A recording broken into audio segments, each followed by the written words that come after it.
Karma to Christ ministries आपका स्वागत करती है। आइए हम परमेश्वर के वचन पर चर्चा करें। आज का वार्तालाप का शीर्षक है जहाज की तबाही से बचना। आज के बाइबल छंद है प्रेरितों के काम अध्याय 27 पद 10 से 13 कि हे सज्जनों, मुझे ऐसा जान पड़ता है कि इस यात्रा में विपत्ति और बहुत हानि न केवल माल और जहाज की वरन हमारे प्राणों की भी होने वाली है। परंतु सूबेदार ने पौलुस की बातों से मांझी और जहाज के स्वामी की बढ़कर मानी। और वह बंदर स्थान जाड़ा काटने के लिए अच्छा न था, इसलिए बहुतों का विचार हुआ कि वहां से जहाज खोलकर यदि किसी रीति से हो सके तो फीनिक्स में पहुंचकर जाड़ा काटे। यह तो क्रेते का एक बंदर स्थान है जो दक्षिण पश्चिम और उत्तर पश्चिम की ओर खुलता है। जब कुछ दक्षिणी हवा बहने लगी तो यह समझकर कि हमारा मतलब पूरा हो गया, लंगर उठाया और किनारा धरे हुए क्रेते के पास से जाने लगे। तथा रोमियो 8वां अध्याय पद 14, इसलिए कि जितने लोग परमेश्वर के आत्मा के चलाए चलते हैं वे ही परमेश्वर के पुत्र हैं। हमारी नाव को चट्टानों से टकराने से बचाने के लिए यहाँ कुछ संकेत दिए गए हैं। निस्संदेह आपको सबसे पहले यीशु को अपनी नाव में आमंत्रित करने की आवश्यकता है।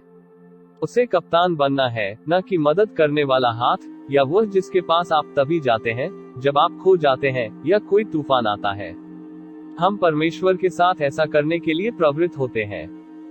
हम समुद्र के स्वामी के प्रति पूरी तरह से आत्मसमर्पण करने के बजाय केवल अपने उपकरणों, अपने अनुभव और दूसरे क्या कहते हैं पर भरोसा करते हुए गहरे समुद्र में जाते हैं, जिसके तहत तूफान भी स्थिर रहते हैं।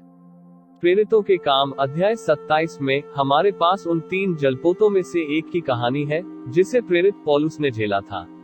यहाँ हम कुछ ऐसी गलतियां देख सकते हैं जो दल ने की थी, जो उन्हें विपत्ति की ओर ले गई। हालांकि परमेश्वर ने पहले ही उन्हें इसके बारे में पौलुस के माध्यम से चेतावनी दी थी।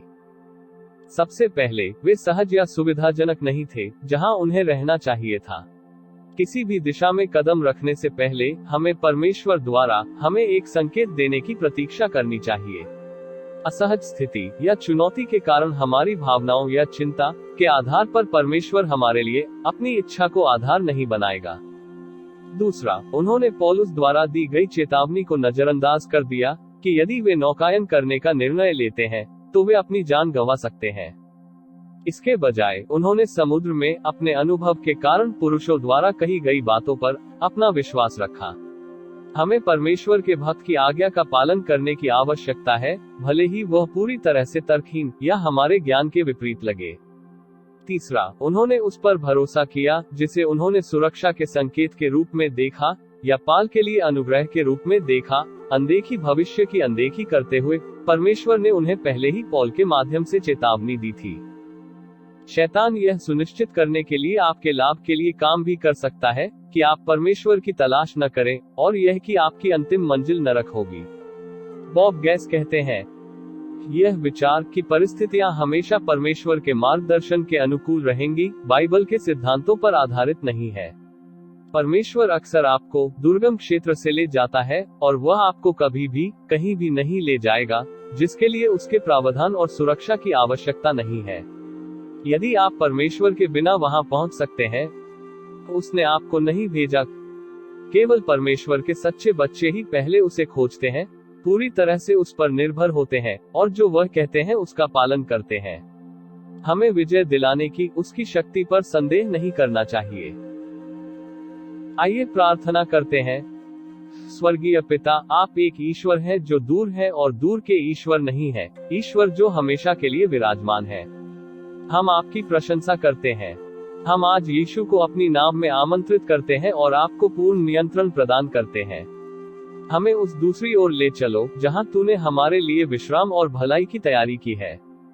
इस समय आपको नजरअंदाज करने के लिए हमें क्षमा करें और यह सोचने के लिए कि हम अपने दम पर यात्रा कर सकते हैं। पवित्र आत्मा के निर्देशों की प्रतीक्षा करने के बजाय दूसरों की राय और निर्देशों को सुनने के लिए हमें क्षमा करें।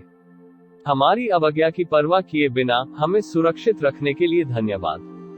हम घोषणा करते हैं कि हम परमेश्वर की संतान हैं, क्योंकि पवित्र आत्मा हर चीज में हमारा मार्गदर्शन करता है। हम यीशु के पराक्रमी नाम में मांगते हैं। आमीन।